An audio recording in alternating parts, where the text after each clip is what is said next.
The next question that comes in, or the next series of questions, are from James Hernandez. He has two questions, one for Ajit, one for Greg. They both concern Elon Musk. For Greg, this question is for you.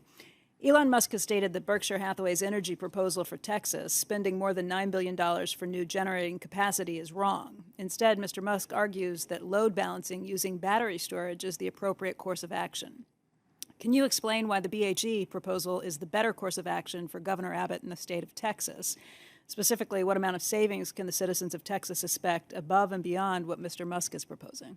Sure. So obviously there is a very unfortunate event in Texas in February, and it lasted 4 days. Many lives were lost. The economic damage was significant. Texas has highlighted that anywhere from 80 to $130 billion in incurred losses over that period of time. And I think when you look at the power sector, it fundamentally let the citizens down. It didn't perform as they expected. And then when it did perform, it was extremely expensive. They incurred billions and billions of dollars of energy costs versus a multiple of basically 10 times what they paid. They paid 10 times in energy costs over those 4 days what they paid in the past year. So a very substantial event for Texas. We've gone to Texas with what we believe is a good solution. We spent a lot of time pulling it together, understanding the fundamental issues around it.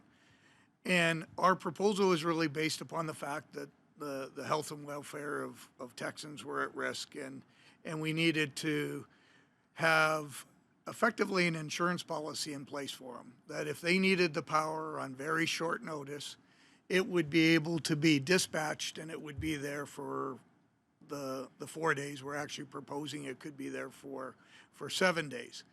And the fundamental concept of our proposal has always been, if there's a better proposal that's brought forward, we've accomplished our mission. We've just been really there it's the best proposal or option we could come up with, and obviously if Texas or Elon or someone else comes up with a better proposition, we've always said, Texas, you should pursue it. We strongly believe right now we have what remains is a very good proposal for Texas, and it'll continue to be discussed and evaluated. The big difference between a battery proposal and our proposal is that we will have power that can be generated continuously for 7 consistent days. Or if you went to a battery solution, you may release that power that's been stored for 4 hours, but we're talking 4 days of a problem, not 4 hours. And it's just a completely different cost equation and solution. So very proud that our teams brought forward what I thought was a very unique solution. We've worked hard with our suppliers and Peter Kiewit and Sons to put together what we believe is a firm cost that can also be delivered by November of 23. So again, we put a firm date on. It won't be ready next winter, unfortunately. It won't be ready this summer, but it's a valuable solution, and one that we hope at least leads to the right discussion and the right long-term solution for the state. Yeah, and we're also willing to put up $4 billion that if we don't deliver when we say we're going to deliver, we'll pay it as a penalty, basically.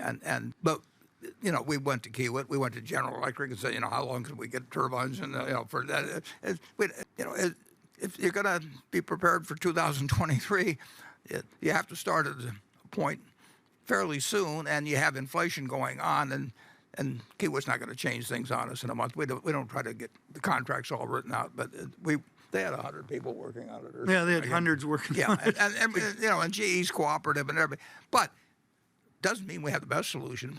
We just know what we can do, and if anybody can do it faster, they can do it cheaper, whatever. That's terrific. But they should have something to lose, though, if they don't do it. I mean, and we will back our promise up by $4 billion, which, and we won't have any rinky-dink clauses in there that if this happens or that happens, we don't pay. Well, but we won't be able to do that a year from now. I mean, we can do it a year from now with the costs then from what they are then, and then it'll be a year further out.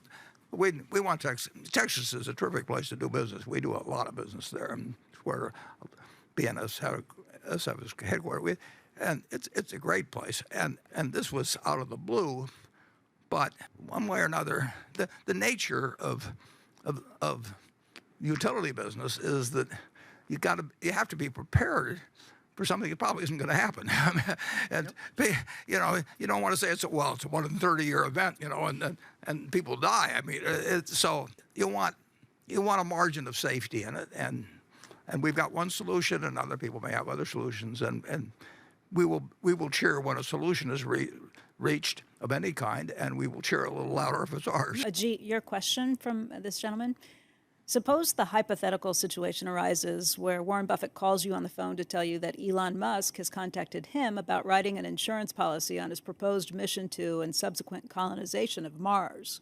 Specifically, he wants insurance to insure his SpaceX Heavy rocket, capsule, payload, and human capital. Would you underwrite any portion of a venture like that? This is an easy one. No, thank you. I'll pass. Well, I would say it would depend on the premium, and I would say that I would probably have a somewhat different rate if Elon was on board or not on board. I mean, you know, it makes a difference. I mean, if somebody's asking you to insure something, you know, that's called getting skin in the game, and you know. But in general, I would be very concerned about writing an insurance policy where Elon Musk is on the other side. Tell Elon to call me instead of Ajit.